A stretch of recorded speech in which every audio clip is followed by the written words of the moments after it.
வணக்கம் சகாப்தம் காணொளி நேயர்களே. கனியமுதே அத்தியாயம் 27. அன்று நள்ளிரவுக்கு மேல்தான் மலையமானை வீட்டுக்கு அழைத்து கொண்டு வந்தார் நாராயணன்.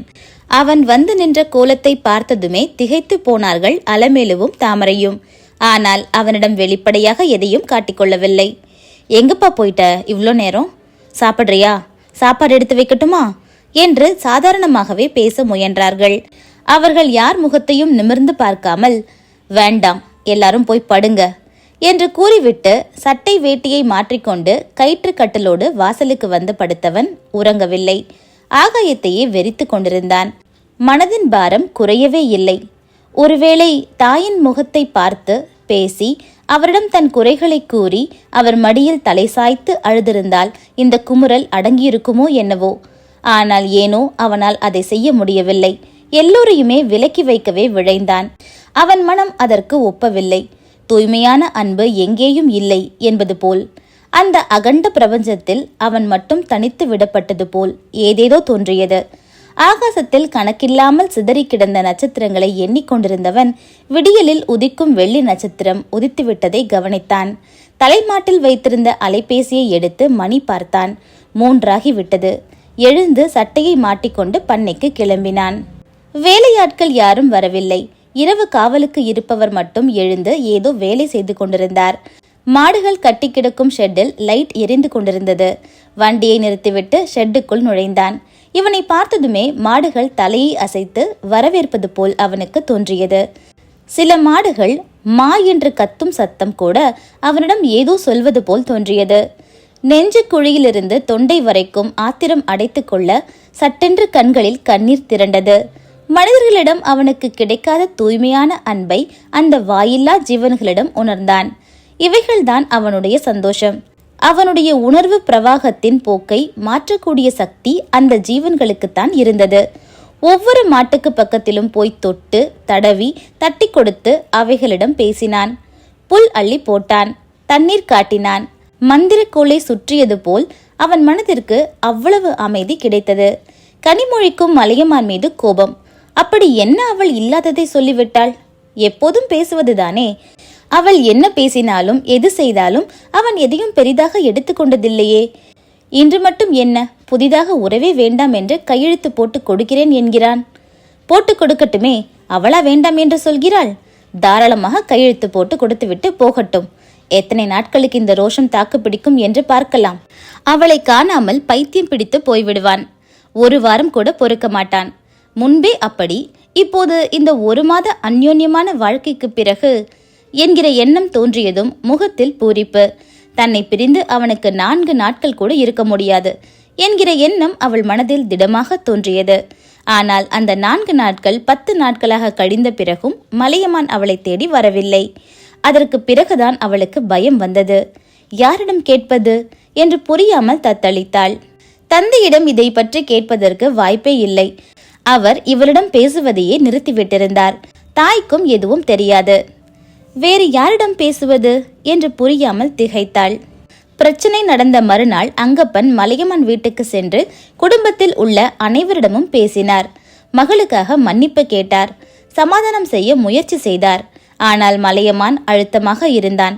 அவர் மன்னிப்பு என்கிற வார்த்தையை சொன்னபோது மட்டும், அப்படியெல்லாம் சொல்லாதீங்க என்றவன் அவருடைய சமாதானங்களை ஏற்றுக்கொள்ளவில்லை. இனி சேர்ந்து வாழறது முடியாது. நாளைக்கு அந்த வக்கீல போய் பார்க்கறேன். எங்க கையெழுத்து போட சொல்றாங்களோ போட்டுடுறேன். இதோட முடிச்சுக்குவோம் என்று உறுதியாக சொல்லிவிட்டான். சொன்னபடியே மறுநாள் வக்கீலை பார்த்து பேசி டாக்குமெண்ட்ஸை ரெடி பண்ண சொன்னவன் மீண்டும் 2 நாள் கழித்து போய் கையெழுத்து போட்டுவிட்டு வந்தான். இது எதுவுமே கனிமொழிக்கு தெரியாது. அவள் பாட்டுக்கு கல்லூரிக்கு செல்வதும் மலையமான் தன்னை தேடி வருவான் என்று காத்து கொண்டிருப்பதுமாக நாட்களை கடத்தி கொண்டிருந்தாள். இப்படியே 10 நாட்கள் சென்றுவிட்ட பிறகுதான் அவளுக்கு கொஞ்சமாக உரைத்தது. என்ன இன்னும் வராம இருக்கான் என்று யோசித்து மெல்ல தாயிடம் விசாரித்தாள். அந்த பெண்மணிக்கு ஏற்கனவே மலையமானை பிடிக்காது. இப்போதாவது அவனை தலைமுழுக ஒரு சந்தர்ப்பம் கிடைத்ததே என்று இருந்தவளுக்கு இப்போது மகள் அவனை பற்றி விசாரித்ததும் இது என்னடா பொது தொல்லை என்று தோன்றியது. உனக்கு எதுக்கு அதெல்லாம்? வேண்டான்னு முடிவு பண்ணியாச்சுன்னா சும்மா மனசை அலைய விடக்கூடாது என்றார் கண்டிப்புடன். இப்போது அவளுக்கு திக்கென்று இருந்தது. மா, என்ன வேண்டான்னு முடிவு பண்ணியாச்சு? நான் எப்ப அப்படி சொன்னேன்? நான் ஏதோ அப்பா மேல இருந்த கோபத்துல அன்னைக்கு பேசிட்டேன். அந்த கோபத்துல அவர் ஏதோ சொல்லிட்டு போயிட்டாரு. அதுக்காக அப்படி விட்டுட்டு போயிட முடியுமா என்றாள் ஆற்றாமையுடன். அப்பா மேல இருந்த கோபத்துல பேசிட்டியா? அப்புறம் எதுக்கு வக்கீல பார்க்க போன? போட்டோ பத்திரிகையெல்லாம் எதுக்கு கொண்டு போய் கொடுத்த என்றார் குழப்பத்துடன். அதெல்லாம் முன்னாடி நடந்ததுமா, 6 மாசம் கூட இருக்கும். ஆனா அதுக்கு பிறகு எங்களுக்குள்ள எல்லாம் சரியாயிடுச்சு. அப்பா தான் தேவையில்லாம இந்த பிரச்சனைய மறுபடியும் கிளறி விட்டுட்டாங்க. அப்பா என்கிட்ட கோவமா நடந்துகிட்டதால தான் நானும் ஏதேதோ பேச வேண்டியதாயிடுச்சு. இப்போது அவளுடைய கோபம் முழுவதும் தந்தையின் பக்கம் திரும்பியது. நீ இப்படி சொல்ற, ஆனா அந்த மனுஷன் வக்கீல பார்த்து பேசியிருக்காரு. 2 நாளா தொடர்ந்து போய் டாக்குமெண்ட்ஸ் எல்லாம் ரெடி பண்ண சொல்லி கையெழுத்தும் போட்டுட்டு போயிட்டாராம். இனி நம்ம பக்கத்துல தான் முடிவெடுக்கணும். நமக்கு என்னென்ன டிமாண்ட்ஸ்னு பேசி முடிவு பண்ணியாச்சுன்னா மியூச்சுவல் கன்சர்ன் கேஸ் ஃபைல் பண்ணி முடிஞ்ச அளவு சீக்கிரம் டைவர்ஸ் வாங்கிடலான்னு வக்கீல் சொல்லி அனுப்பியிருக்காங்க என்றார். டைவர்ஸா? என்னம்மா பேசுற என்றாள் அதிர்ச்சியுடன். இந்த விஷயம் இவ்வளவு தூரத்திற்கு செல்லும் என்று அவள் எதிர்பார்க்கவே இல்லை. இதை இப்படியே விட்டால் பிரச்சனை பெரிதாகிவிடும். தான் உடனே மலையமானிடம் பேச வேண்டும் என்று தோன்ற உடனே வண்டியை எடுத்தாள். இந்த நேரத்தில் அவன் பண்ணையில் தான் இருப்பான் என்பதால் நேராக பண்ணைக்கே சென்றாள். மலையமான் அவள் வந்ததை கவனிக்கவில்லை. ஷெட்டில் மும்முரமாக மாடுகளோடு வேலை செய்து கொண்டிருந்தான். வேலையால் தான் பாப்பா வந்திருக்கு தம்பி என்று அவள் வந்திருப்பதை அவனிடம் வந்து சொன்னார். சட்டென்று அவனுக்குள் ஒரு இறுக்கம், இரத்த அழுத்தம் கூடி உடம்பெல்லாம் சூடாகிவிட்டது. அவள்தான் என்று தெரிந்தும், எந்த பாப்பா என்றான் கடுப்பாக. அது நம்ம பாப்பாதான் தம்பி, கனி என்றார் அவர் தயக்கத்துடன். கடந்த 10 நாட்களில் அவர்களுடைய விஷயம் அரசல் புரசலாக ஊர் முழுவதும் பரவியிருந்தது. பண்ணையில் வேலை செய்யும் ஆட்களுக்கு தெரியாமல் போய்விடுமா என்ன? எல்லாம் தெரிந்திருந்ததால் தான் அவர் தயங்கி தயங்கி பேசினார். பதில் சொல்லாமல் மீண்டும் குனிந்து வேலை செய்ய துவங்கினான் மலையமான். எவ்வளவு முயன்றும் உள்ளே பொங்கும் உணர்வு பேரலையை அவனால் அடக்க முடியவில்லை. அன்றைக்கு அவ்வளவு பேசிவிட்டு இப்போது எதற்கு இங்கு வந்திருக்கிறாள் என்கிற ஆத்திரம் அவன் கண்ணை மறைத்தது. அவளை பார்க்கவே விருப்பம் இல்லாதவனாக விறுவிறுவென்று வைக்கோலை அள்ளி மாடுகளுக்கு போட்டான். தம்பி, புள்ள வந்து தனியா நிக்குதே என்றார் அவர் மீண்டும். வேலையே இருக்கேன்னு கிளம்ப சொல்லுங்க என்றான் அவரை நிமிர்ந்து பார்க்காமல். அதை அவளிடம் சொல்ல விருப்பம் இல்லாதவர் போல அந்த மனிதர் அப்படியே அசையாமல் நின்றார். என்ன என்றான் எரிச்சலுடன். நான் போட்டுக்கிறேன் தம்பி, நீங்க போய் என்னன்னு கேளுங்க என்றார் வற்புறுத்தும் குரலில். கையில் இருந்த வைக்கோலை கடுப்புடன் கீழே போட்டுவிட்டு ஷெட்டிலிருந்து வெளியே வந்தான். கொட்டகையில் அவனுக்காக காத்து கொண்டு நின்றாள் கனிமொழி. அவளை பார்த்ததுமே அவனுக்கு அப்படி ஒரு ஆத்திரம். அவ்வளவையும் உள்ளுக்குள் அடக்கிக் கொண்டு அவள் எதிரில் வந்து நின்றான். நெரித்த அவன் புருவங்களும் இறுகிய முகமும் ஈட்டி பார்வையும் மலையமான் தானா என்றிருந்தது அவளுக்கு. நிச்சயமாக அவனிடம் அந்த அந்நியத்தை அவள் எதிர்பார்க்கவில்லை. என்னாச்சு உங்களுக்கு? ஏன் இப்படி இருக்கீங்க என்றாள் இறங்கிய குரலில். அவன் குனிந்து தன்னையும் தன் ஆடையையும் பார்த்து கொண்டான். பிறகு நிமிர்ந்து அவளை நேராக பார்த்து, மாட்டுக்கான இப்படிதான் இருப்பான், உனக்கு தான் தெரியுமே என்றான். அவளுக்கு சுருக்கென்று குத்தியது. நான் அதை மீன் பண்ணலன்னு உங்களுக்கு தெரியும் என்றாள் அழுத்தமாக. அவள் அப்படி அழுத்தமாக தன்னிடம் பேசுவதை வெறுத்தான் அவன்.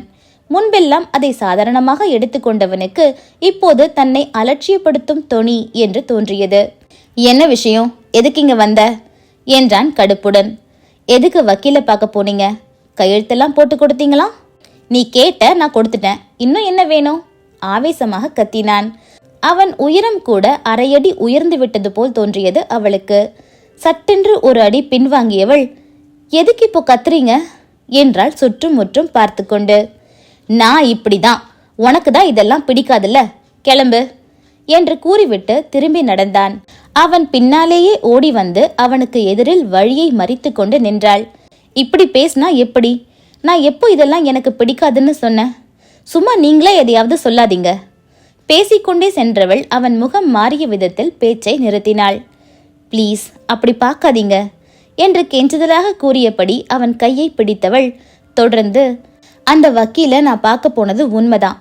ஆனா அதெல்லாம் 4-5 மாசத்துக்கு முன்னாடி. அதுக்கு பிறகுதான் நாம சமாதானமாகி சந்தோஷமா இருந்தோமே என்றாள். அவ்வளவுதான். அடக்கி வைத்திருந்த கோபமெல்லாம் வெடித்து கொண்டு மேலெழ ஒரு கணம் கூட தேவைப்படவில்லை. கடைசி வார்த்தையை அவள் பேசி முடிப்பதற்குள் தன் கையை அவள் பிடியிலிருந்து உதறிக்கொண்டு ஓங்கிய உயரத்தில் அவள் கன்னத்தில் ஒரு அறை விட்டான். தென்னை மர தூரில் சுருண்டு போய் விழுந்தாள் அவள். கண்ணெல்லாம் இருட்டி கொண்டு வந்தது. காதில் ஓவென்ற இரைச்சல். முகம் முழுவதுமே தீ பிடித்து கொண்டது போல் எரிந்தது. கரடுமுரடான அந்த மரத்தின் வேரும் அவள் உடல் பாகங்களில் பலவற்றை பதம் பார்த்து விட்டது. சற்று நேரத்திற்கு அவளால் எதுவும் செய்ய முடியவில்லை.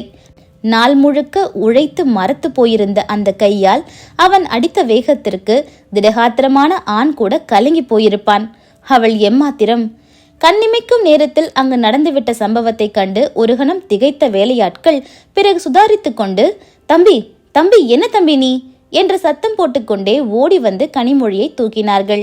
வெறி பிடித்தவன் போல் அவளை உறுத்து விழித்து கொண்டிருந்தவன், என்னைய பார்த்தா எப்படி தெரியுது என்று சீறினான். நாம தான் சந்தோஷமா இருந்தோமே என்கிற வார்த்தை அவனை முழு மிருகமாக மாற்றியிருந்தது. வக்கீல பார்த்ததுதான் பழைய கதை, விளக்கம் சொல்லிட்ட. அன்னைக்கு பேசுனியே மாட்டுக்காரன் மண்ணங்கட்டின்னு, அந்த பேச்சுக்கெல்லாம் என்ன விளக்கம் சொல்ல போற? சந்தோஷமா இருந்தோம்னு சொல்ற? அவ்வளவு விஷயத்தையும் மனசுல வச்சுக்கிட்டு எப்படி சந்தோஷமா இருந்த? என்னை என்ன முழு முட்டாள்னு நினைச்சிட்டியா என்று கத்தினான். மிரண்டு போனாள் கனிமொழி. இப்படி ஒரு ஆவேசத்தை அவனிடம் அவள் சற்றும் எதிர்பார்க்கவில்லை. அடித்து விட்டானா? நம்மையா என்கிற எண்ணமே வெகு தாமதமாகத்தான் அவள் மூளையில் உதித்தது. அதிர்ச்சியும் திகைப்புமாக அவன் என்ன பேசுகிறான் என்பதை கூட முழுமையாக அவளால் புரிந்து கொள்ள முடியவில்லை. உடல் வெடவெடவென்று நடுங்கியது. நாவெல்லாம் வறண்டு தொண்டை இறுகியது. அது வறட்சியினாலா அல்லது இறுக்கி பிடிக்கும் ஆத்திரத்தினாலா என்பது புலப்படவில்லை.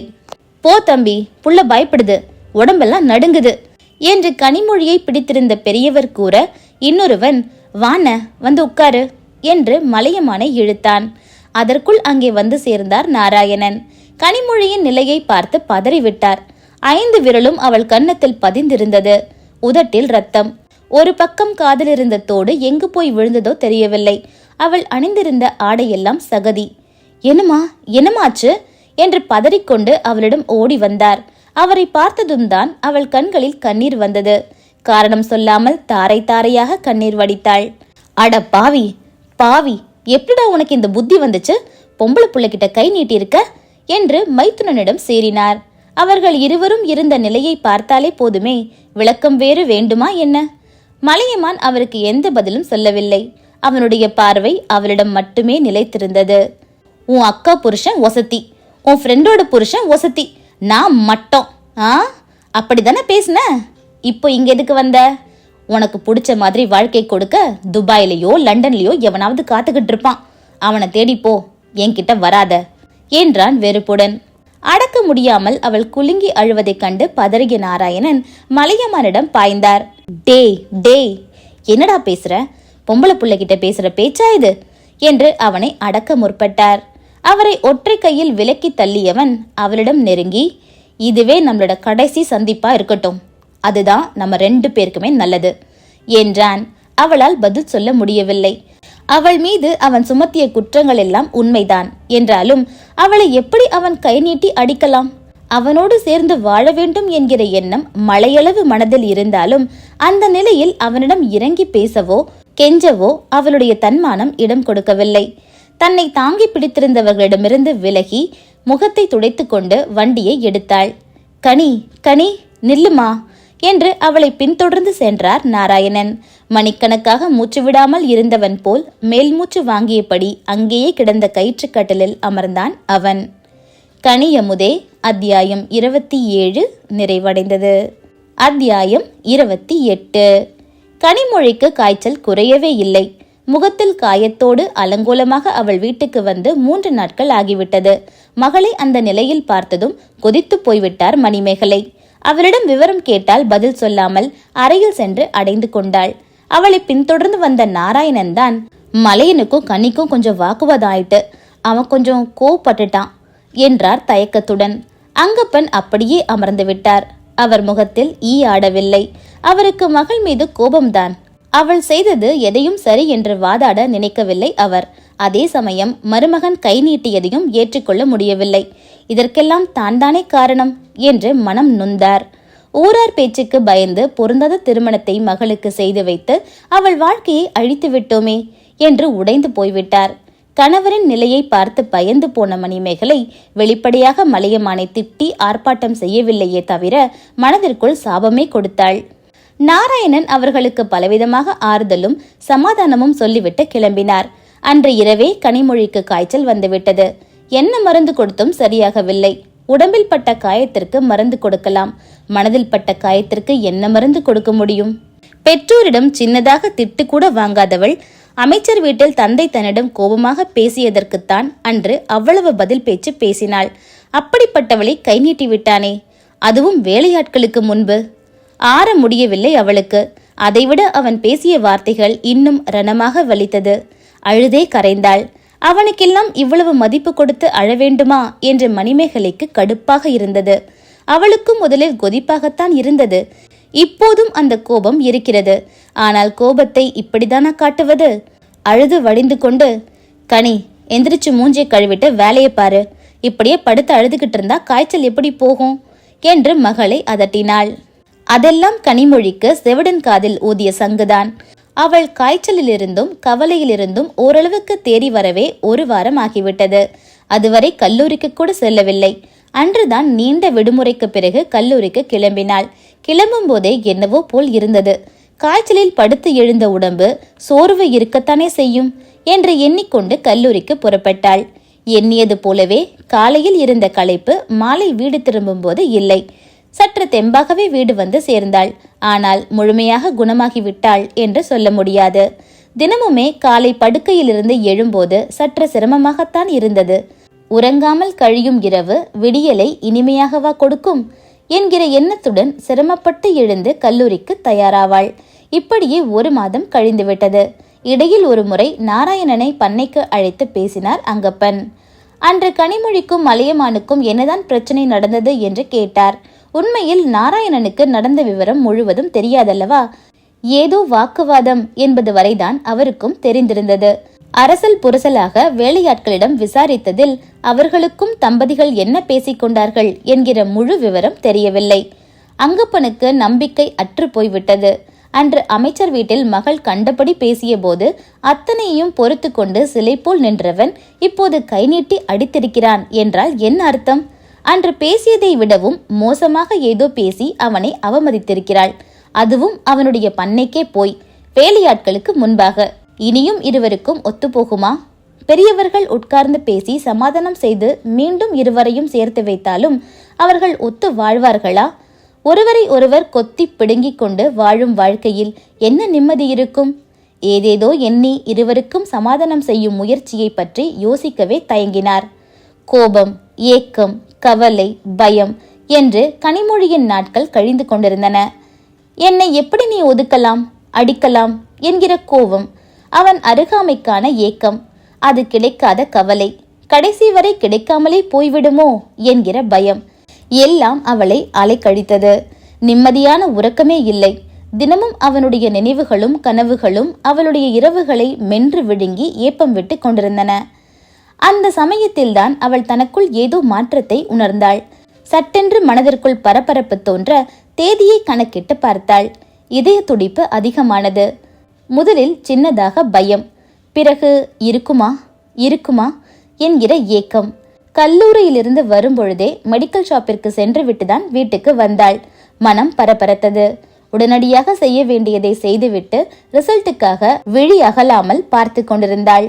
எதிர்பார்த்தபடி 2 கோடுகள் வந்ததை பார்த்ததும் மனதிலிருந்த பயமெல்லாம் வடிந்து அப்படி ஒரு ஆசுவாசம், அமைதி, நிம்மதி. வெகு நாட்கள் கழித்து நிம்மதியாக மூச்சு விடுபவள் போல நெஞ்சை பிடித்து கொண்டு வேக மூச்சுக்களை உள்ளிழுத்து வெளியேற்றினாள். இப்ப வந்து கேள்டா டைவர்ஸ் என்று மனதிற்குள் அகங்காரம் பொங்கியது. அதில் பேரானந்தம் கலந்திருந்தது. உண்மையில் அது அவனை கட்டுப்படுத்தி விட்டதில் விளைந்த ஆனந்தமா அல்லது அவனோடு ஒன்று சேர போகும் ஆனந்தமா? அதை பகுத்து பார்க்கும் மனநிலை அப்போது அவளுக்கு இல்லை. என்னைய வேணான்னு சொன்னல, இப்போ உன் பிள்ளைக்காக என்கிட்ட கெஞ்ச போற பாரு என்று மனதோடு அவனிடம் சவால் விட்டாள். ஏனென்றே தெரியாமல் கண்களில் கண்ணீர் கசிந்தது. வெகு நேரம் அறையில் தனியாக அமர்ந்திருந்தாள். அந்த தனிமை அவளுக்கு வெகுவாக தேவைப்பட்டது. ஆனால் அதை கொடுக்கும் எண்ணம் மணிமேகலைக்கு இல்லை. சிரமப்பட்டு படியேறி மாடிக்கு மகளுடைய அறைக்கு வந்தார். என்ன இங்கே உட்கார்ந்திருக்க, கீழே வந்து காஃபி குடி என்றபடி அவளுக்கு அருகில் அமர்ந்தவர் அவள் கையில் இருந்த பொருளை பார்த்துவிட்டு, என்னது இது என்றார் பதட்டத்துடன். என்னவென்று அவருக்கு தெரிந்துவிட்டது. பாசிட்டிவ் என்றாள் மகள் கையில் இருந்த பிரெக்னன்சி கிட்டை காட்டி. என்னடி சொல்ற? அவர் கேட்ட விதத்திலேயே அந்த செய்தி அவருக்கு உவப்பானதாக இல்லை என்பதை புரிந்து கொண்ட மகள், ஏம்மா என்றாள். இப்போ இருக்க பிரச்சனையில இது எதுக்குடி இப்போ என்றார் வெறுப்புடன். கனிமொழிக்கு பதில் சொல்ல முடியவில்லை. முகம் வாட தலைகுனிந்து கொண்டாள். மகளுடைய முகம் வாடும் போதுதான் அதற்கு முன் அவள் முகத்தில் இருந்தது மகிழ்ச்சி என்பதை உணர்ந்தவர் அவளை குழப்பத்துடன் பார்த்தார். என்கிட்ட உங்க எல்லாருக்குமே எப்பவுமே ஓரவஞ்சனை தான். கீர்த்திக்குனா ஒரு மாதிரி, எனக்குனா வேற மாதிரி என்று முணுமுணுத்தாள் கனிமொழி. அதிர்ந்து போன மணிமேகலை, கனி ஏண்டி இப்படி பேசுற என்றார் மனத்தாங்களுடன். கீர்த்தி கன்சீவானப்ப மட்டும் பால் பாயசம் வச்சு சந்தோஷமா கொண்டாடினீங்க, இப்ப எனக்கு மட்டும் மூஞ்சிய தூக்கிக்கிற, என் புள்ள உனக்கு மட்டமா என்றாள் மகள் கோபத்துடன். ஆம், கீர்த்தியும் சமீபத்தில் தான் கருத்தரித்திருந்தாள். தமக்கைக்காக மகிழ்ந்து கொண்டிருந்தவர்கள் இப்போது தனக்கென்று வரும்போது மட்டும் வேறு மாதிரி நடந்து கொள்கிறார்களே என்றிருந்தது அவளுக்கு. கீர்த்தி விஷயமும் உன் விஷயமும் ஒன்னா? அவ புருஷன் என்னைக்காவது அவளை அதிர்ந்து பேசியிருக்காரா? ஆனா இவன் உன்னை கை நீட்டி அடிச்சிருக்கான். அவன் பிள்ளைக்காக நான் சந்தோஷப்படணுமா? தாய் எரிச்சலை காட்டினார். கனிமொழிக்கு முசுமுசுவென்று கோபம் பொத்து கொண்டு வந்தது. அது எங்க விஷயம், நீ அவரை அவன் இவனு பேசாத. நுனி நாசி சிவந்து விடைக்க ஆத்திரத்துடன் கூறினாள். மணிமேகலைக்கு ஒன்றுமே புரியவில்லை. அந்த காட்டுப்பைய இவளை அடிச்சு மூஞ்சிய உடைச்சு அனுப்பி வச்சான். நான் அவன் இவனு கூப்பிடக்கூடாதாமா? பற்களை நரநரத்தார். ஆனாலும் அதற்கு மேல் அவரால் மகளிடம் வாக்குவாதம் செய்ய முடியவில்லை. யோசனையுடன் அமர்ந்து விட்டார். கணவனை பிரிவதில் கனிமொழிக்கு விருப்பம் துளியும் இல்லை என்பது தெளிவாக புரிந்துவிட்டது. அதோடு இப்போது குழந்தையும் உண்டாகிவிட்டது என்பதால் இனி அவர்களை சேர்த்து வைப்பதுதான் முறை. ஆனால் இனியும் மகளை அந்த ஓட்டை வீட்டில் குடுத்தனம் பண்ண விடக்கூடாது. அவர்கள் வசதியாக வாழ கட்டாயம் வழி செய்தாக வேண்டும். இப்போதுதான் குழந்தை வந்துவிட்டதே, பிள்ளைக்காக அவனும் இறங்கி வந்துதானே ஆக வேண்டும் என்றெல்லாம் கணக்கு போட்டுக்கொண்டு மகளை ஏறிட்டார். நாளைக்கு போய் டாக்டரை பார்ப்போம். இப்போ அப்பாவுக்கு ஃபோன் பண்ணி வர சொல்றேன். அவர்கிட்ட பேசி அவங்க வீட்டில் போய் பேச சொல்லுவோம். உன் புருஷன் வந்து கூப்பிட்ட பிறகு நீ அங்க போனா போதும். போறதுக்கு முன்னாடி வீடு கட்ட மன போட்டாகணும். இப்பவே எல்லாத்தையும் பேசி முடிச்சுக்கணும். எதையும் பேசாம நீ பாட்டுக்கு மூட்டை கட்டிக்கிட்டு கிளம்பிடக்கூடாது என்று மகளை கண்டித்துவிட்டு கீழே இறங்கி சென்று அலைபேசியை எடுத்து கணவனுக்கு விவரம் கூறினார். விஷயத்தை கேட்டதுமே கோடி ரூபாயை கொட்டி கொடுத்தது போல் இருந்தது அங்கப்பனுக்கு. அப்படியா சொல்ற? நல்லா தெரியுமா? அதெல்லாம் வீட்லயும் எப்படி தெரியும்? புள்ளைய பார்த்தா எதுவும் வித்தியாசமா தெரியலையே என்று 1000 சந்தேகங்கள் கேட்டார். பிறகு மகளுடைய மனநிலையை பற்றி கேட்டார். மனைவியிடமிருந்து மகளை பற்றிய விவரங்களை தெரிந்து கொண்டவர் இரவு வீட்டுக்கு கிளம்பும் போது சம்பந்தி வீட்டுக்கு வண்டியை விட்டார். வீட்டில் அலமேலு மட்டும்தான் இருந்தார். அவரை பார்த்த விஷயத்தை சொல்லிவிட்டு மலையமானிடம் பேசி அவனை சற்று சாந்தப்படுத்தும்படி கூறினார். நாளை வந்து அவனை சந்திப்பதாகவும் கூறிவிட்டு விடை பெற்றார். அலமேலுவுக்கு தலைக்கால் புரியாத மகிழ்ச்சி. ஊரில் உள்ள தெய்வங்களுக்கெல்லாம் 1000 நன்றி கூறிவிட்டு மகள் வீட்டுக்கு ஓட்டம் பிடித்தார். தன் மகிழ்ச்சியை உடனே யாரிடமாவது சொல்லி பூரிக்க வேண்டும் என்றிருந்தது அவருக்கு. குடும்பத்தில் உள்ள அனைவருக்கும் தெரிந்து கடைசியாக மலையமானின் காதை எட்டியது விஷயம். கனியமுதே அத்தியாயம் 28 நிறைவடைந்தது. நன்றி.